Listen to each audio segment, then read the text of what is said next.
Aizanay manaiky fa ianao Andriamanitra. Aizanay manaiky fa ianao ny tompona izay mpitarika anay. Aizanay mandreny feonao izay mibaiko anay, mitaona anay ho isan'ny ianao miara-miasa aminao.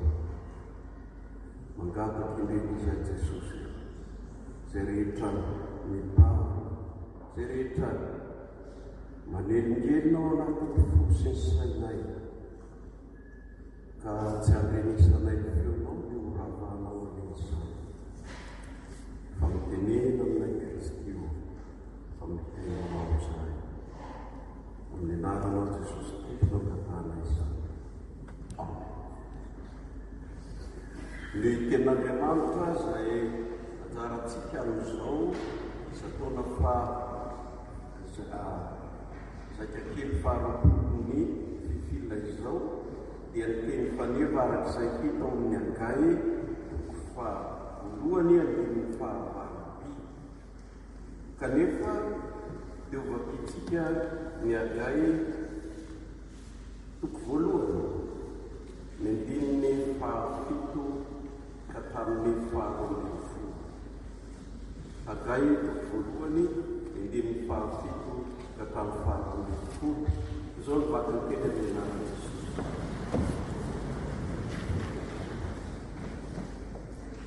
Izao no lazainy tompony maro. Hevery ny lalanareo, fiakarana tendrombohitra ka maka hazo, ary ataovy ny trano dia akasitrahako izany sady akalazana tokoiny. Nanao pobe ianareo kanjindro kely monja, ary nohony no taominareo dia nitsohitra. Nahoana tompony maro, satria efa rava ny tranoko, nefa ianareo samy miazakazaka hanao ny tranonareo azy. Ary noho izany dia ny aminareo no mitsara ny lanitra tsakalatsaka andro sy mitsara ny tany tsy afaka. Ary niantso ny fahamainana ampameno tany sy ny tendrombohitra sy ny vary sy ny ranom-bolo sy ny iloilo sy izay vokatry ny tany. Ary ny olona sy ny biby mba amin'izay rehetra efa nisasara ny tany. Ary Zerubabela zanaky Sealtiela sy Josua zanaky Jozadaka mpisorona be mba misisa rehetra amin'ny vahoaka dia nitray ny feon'ny Tompo Andriamanina sy ny teniny agay mpaminany araky ny efa nanarahany Andriamaniny azy, ary natalotra feonatrian'ny Tompo ny olona. Ray masino manamasinana eo fahamarinana, ny teninao ny fahamarinana. Amen.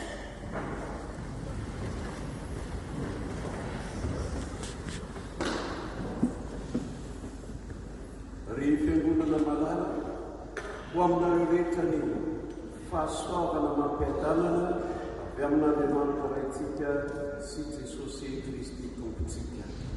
Amen.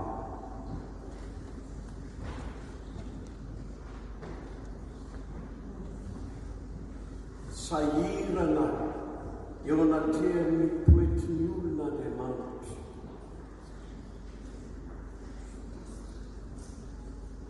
Ary tena misahirana izy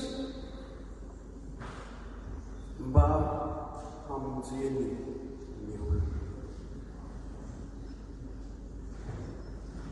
Sahirana Andriamanitra satria na inona nataony, na inona ny lazainy tamin'ny olona dia nisafidy ny lalany ihany. Nandeha tamin'izay tiany ihany ny olona, fa tsy mba nety nandeha tamin'ny lalana izay natolon'Andriamanitra azy. Sahiran'Andriamanitra satria lalana mahafaty lalan'ny olona ka manakana azy tsy ho amin'izany izy.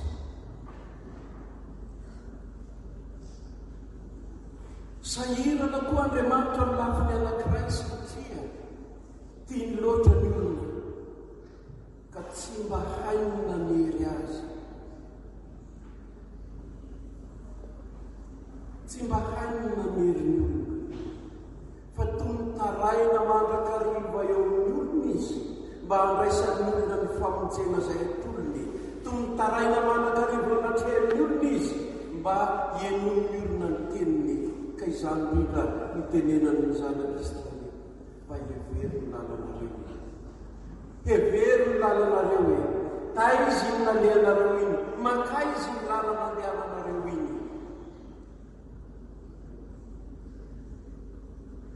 Nitaonan'Israely eritreritra Andriamanitra. Nitaona azy saina sy andinika izy. Fa lalana mahafaty mandrakariva raisika. Lalana mamery azy mandrakariva no andehanany. Eto Andriamanitra dia mitarika azy hitodika ka hijeriny hoe mba aiza tokoa zany andehanako izany. Avy aiza ary leo aiza. Io ny fanontaniana mipetraka iny. Avy aiza ary leo aiza. Avy aiza aho dia tsy hafa fa avy eo amin'ny tenako ihany aho. Ka ny tenako izay lazay ny aloha dia ny tenako izay tsy te hieritreritra ny amin'Andriamanitra fa te hieritreritra ny amin'ny tenako. Ka manao trano misy valindriana aho. Mihevitra sy mitady izay hoaniko sy izay hitafiko sy izay irehareako aho. Io no voalazany indrindra manomboka ao amin'ny faha-efatra. Moa tokony hitoerany tenanareo amin'ny tranonareo misy valindriana va izao kanefa rava ity trano ity. Ka izao no lazainy tompony maro. Hevery ny lalanareo. Efa namafy be ianareo kanefa kely ny taona. Mihinana ianareo nefa tsy voty. Misotro ianareo nefa tsy afa-po. Mitafy ianareo nefa tsy misy mafana. Izay mahazo karama dia mahazo karama taotao kitapoka. Io ny lalanareo ry Andriamanitra. Lalana tsy misy fitahina. Lalana heverinareo fa mampiseho ny mahanareo kanjo loza.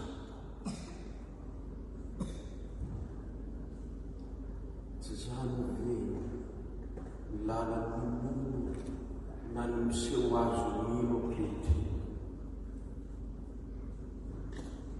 Firy no miazakazaka eny fanady ny fiangonana aza ankehitriny dia natao fialofana hanafenana izany zavatra tsy izy rehetra.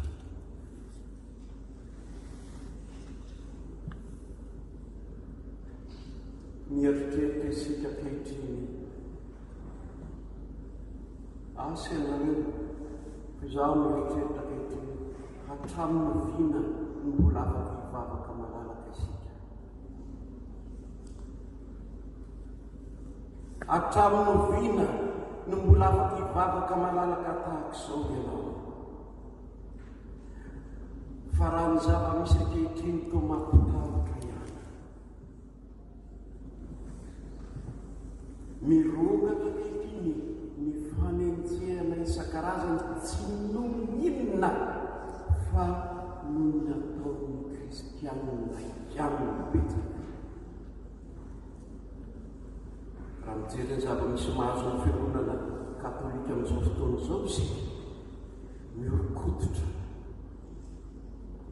Na indray tao te hisitrika aza fa menatra. So ianareo mihevitra fa ny katolika ihany no tratran'ny olana ny mikasika an'izany fa ny fivavahana kristianina manontolo ny tolotolon'ny olona vokatr'izany. Vokatry ny olona sasatsasany izay tsy mieritreritra fa rahavany tanteraka ny tranon'Andriamanitra. Tsy olana hoazy ny faravany tranon'Andriamanitra. Dia ny maro no miaro vonona. Andro mamperitreritra koa nefa tsy ho an'ireny olona ireny ihany fa ho ahy sy ho anao.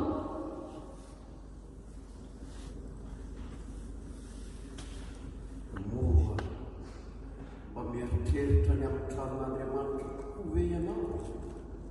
Tsy ny trano fiangonana no resahako amin'izany, fa ny rentsika maly dia misy piste de lecture anankiroa azontsika raisina amin'ny boky akay, dia ao ny fanaovana trano, fa ao koa ny tenanao izay tempoly, ny fanahy. Tsy tsapatsika ve fa tadiavin'ilay ratsy ravana ny trano ankehitriny? Tsy tsapanao ve fa amin'ny andro ankehitriny dia toa misokosoko amin'ny fomba hafa izy mba harava tanteraka io trano nataon'Andriamanitra io, dia ny tenanao ny tempoliny.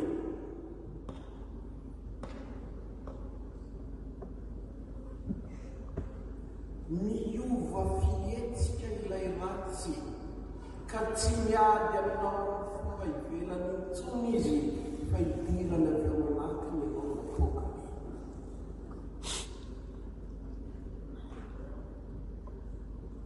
Dia mandeha mieritreritra dia efa mahita le sarina dia misy rano misy tany iza no anaraka an'io, raha io no misy ony eo. Na dia io azy ny toetrany sy maha izy azy manko, tsy amin'izany misy ony fa amin'ny fomba hafa.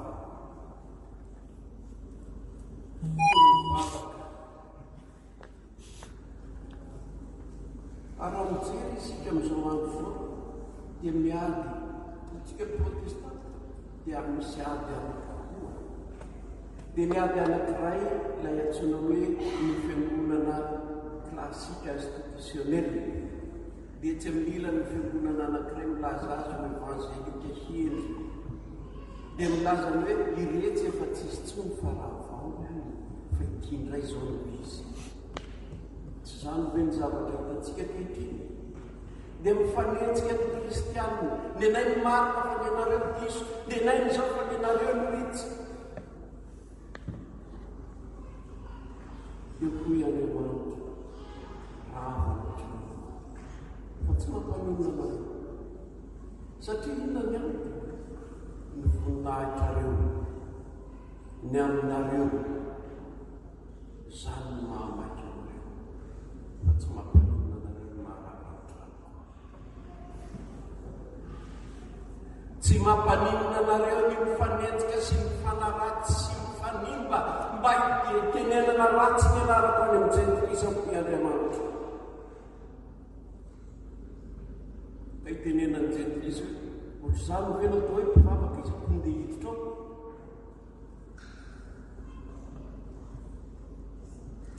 Tsy lavitra ny mpiragasy ny kristianina ankehitriny. Nareo fa mahay mpiragasy reny any Madagasikara. Tsy amboninan'izy mifankatiavy, vita mifankatiavana miditra amin'ny atao hoe zanak'ily izy, eo amin'izay izy mifanepaka sy mifamely izy mitoto. Mba heno ve tena mifankatiava amin'izany? Fa tsy lavitra izany, fa mahamenatra noho izany isika kristianina amin'izao andro vao. Mahamenatra noho izany isika kristianina amin'izao andro vao. Mifankatiava nefa rehefa teo mifamonjy.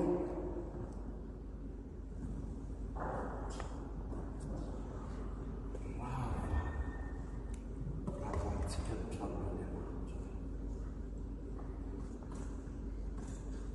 Ravatsika ny tranon'Andriamanitra fa tsy afaka hitoetra amin'izany ny fanahiny.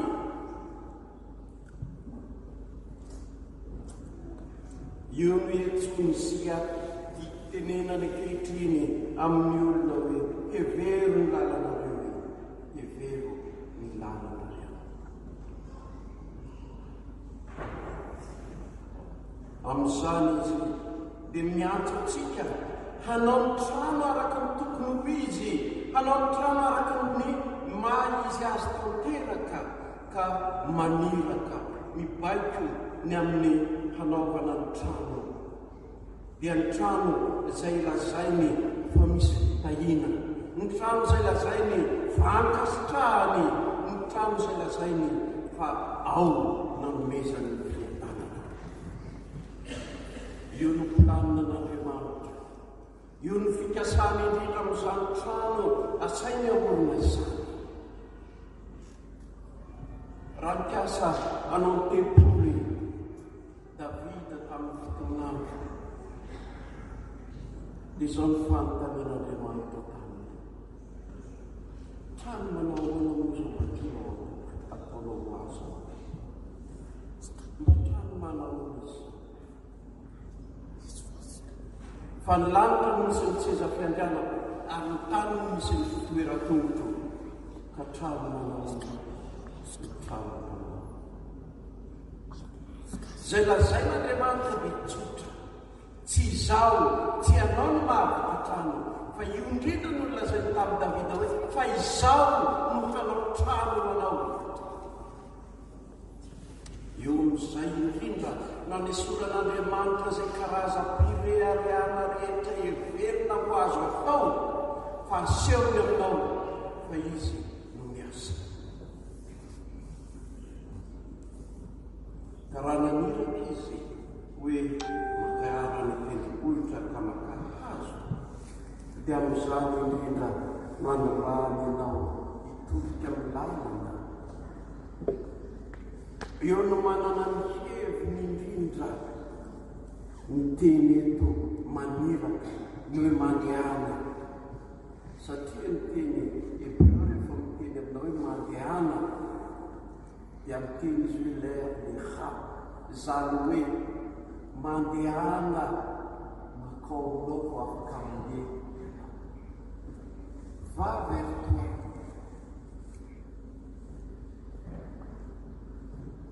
Amin'izay indrindra dia mazava ny hevitra ny teny eto hoe hevero lalana. Migira ao amin'ny tenanao, dia mba dinio efa nataonao, dinio ny nangavanao tempolin'Andriamanitra. Migira ao amin'ny tenanao ao, dia dinio ny firehareana ka nanondrano ny manitra azy tsy tafitika am-piangonana. Dinio amin'ny tenanao ao, ny nanoroanao ny mpanota tsy eo am-piangonana fa masina ianao ka tsy miditra ao ny mpanota.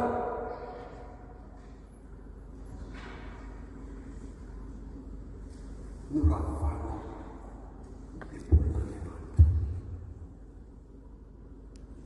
Nefa Jesosy niteny tsotra tamin'ny mpianany hoe tsy ho avy ho amin'ny salama fa ho an'ny marary.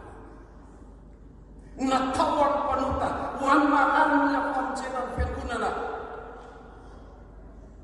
Fa rehefa tsy ao anatin'izany tsony ianao fa efa masina, aza makatoko tsony, fa tsy natao anao ny fiangonana izany.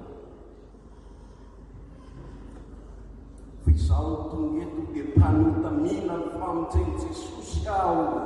Izao no mitsangana eto dia tsy masina na velively fa mpanota mila ny Jesosy. Tonga eto amin'ny mila azy mampahatsiaro ahy no hoe heveriny lalana pastora.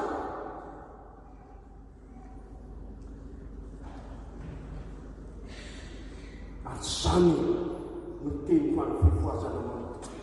Heveriny fifoazanao. Roapolo taona nanaovana misy taona eto. Enina amin'ny roapolo taona ity fiangonana ity. Manatona hoe ny olona ho amin'ny tranon'Andriamanitra sa mandositra. Manatona ve ny olona ho amin'ny tranon'Andriamanitra sa mandositra. Hevero ny lalana. Dinio izay nandehananao. Ka itenenany aminao ankehitriny hoe mandehana. Mandehana makany tendrombohitra. Ny hoe makany tendrombohitra dia io indrindra nataon'i Jesosy, io nataon'ireo Mose sy ny hafa, natany amin'ny anefitra, natany tendrombohitra. Iaona amin'Andriamanitra, hivavaka aminy, hangataka hery. Jesosy dia nandeha tamin'izany mandrakariva, mangataka hery amin'ny rainy tendrombohitra Oliva. Raha anatrika ny ady mafy, dao no ny mandrainy raha izy aza nanao toy izany ianao kosa makanesana tenivohitra zany hoe miverenao ny tenanao ka dimy ny tenanao no zave mivavah mangatà famelan-keloka mangatà mifona aminy mba hanomezany anadiovany ny fonao ny fiainanao ka metrahany fanahy eo anatinao ahafahanao maka ny hazo fanaovana ny trano mandehanao tenivohitra zany hoe aviaty amiko Andriamanitra aviaty amiko fa hiteny aminao aho haitarika anao aho hanorana ny lalana tokony alehanao aho dia hanomeanao aho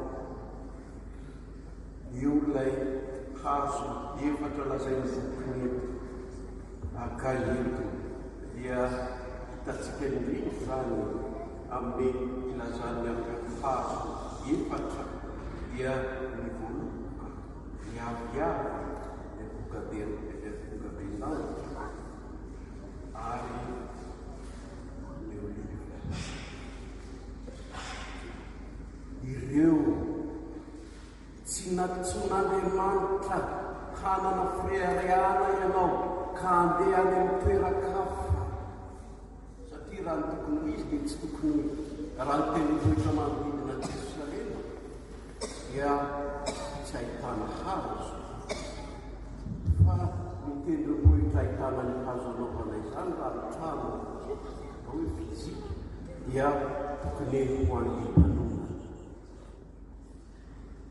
kanefa any Jerosalema no resaka mekanisa ny tendrombohitra dia dikan'izay hoe miverena amin'Andriamanitra ny bebaza ary Andriamanitra hanomeanao ny fahendrena hanomeanao ny fahalalana hanomeanao ny fanahiny ka amin'izany indrindra no ahitanao handraisanao izay men'Andriamanitra hoety manatanteraka ny tempolony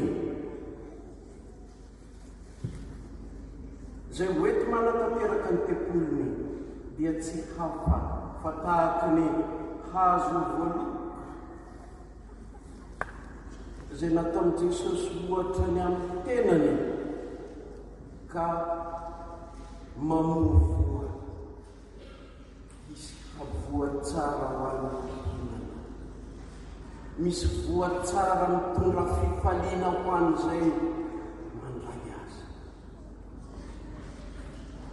io no anoharan'i Jesosy ny tenany izy ilay mitondra voatsara handraisan'ny mpiaino ny mpanatona azy rehetra fifaliana amin'ny toy ny aviavy dia tsy hafa fa ny tenin'Andriamanitra izay tsy takatry ny fisainana maha-olombelona kanefa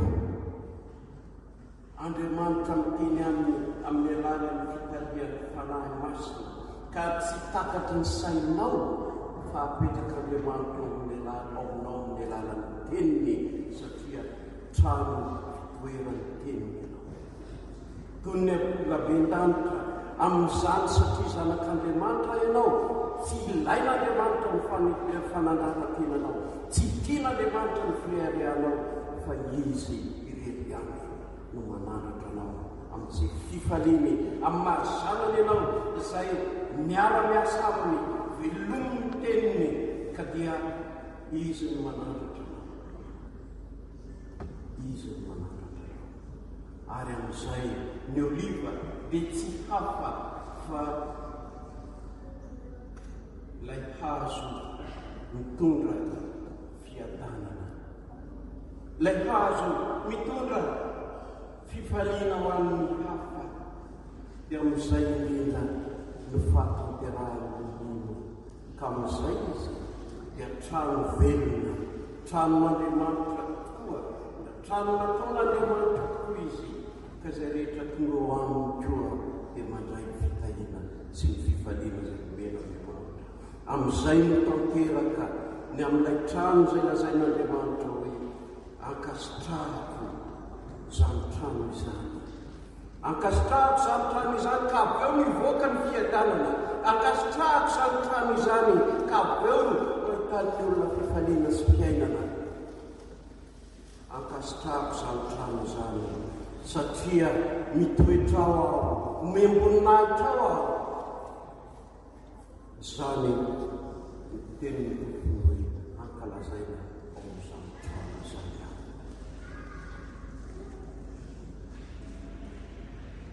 Io ary mibaiko hoe tsika indray mandritry taona ity dia tenin'Andriamanitra milaza aminao hoe ataovy ny trano, miakarany am-pendrolotra makahazo ka ataovy ny trano dia ankasitrahako izany sady ankalazaina.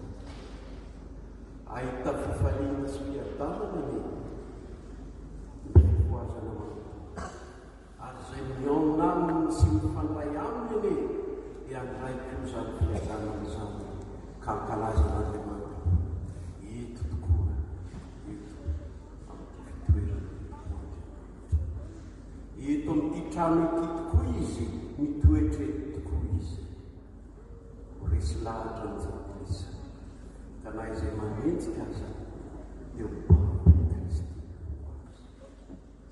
Voninahitra ny an'Andriamanitra resy zanaka fanahy maso izay azy trano tanilizaka azy ary tranomamasa resy ny fahasoavan'i Jesosy Kristy eto fitiavan'Andriamanitra ray ifiraisana izay fifonana amin'ny fanahy masina ho aminareo rehetra ny hatramin'izao tombo manako izay aminy.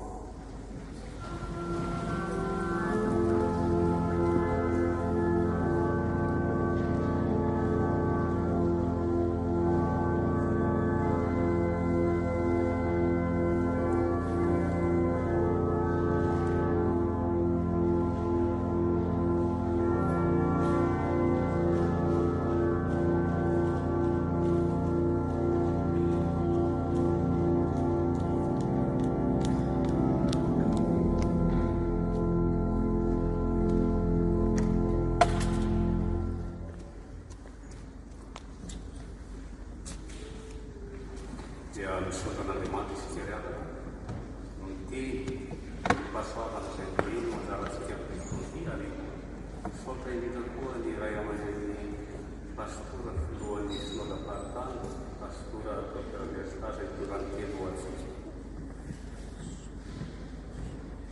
Sao dia mbola irahantsika manao ny hira fahatelo amin'ny efapolo sy eninjato le cantique 643.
Lucha da gulu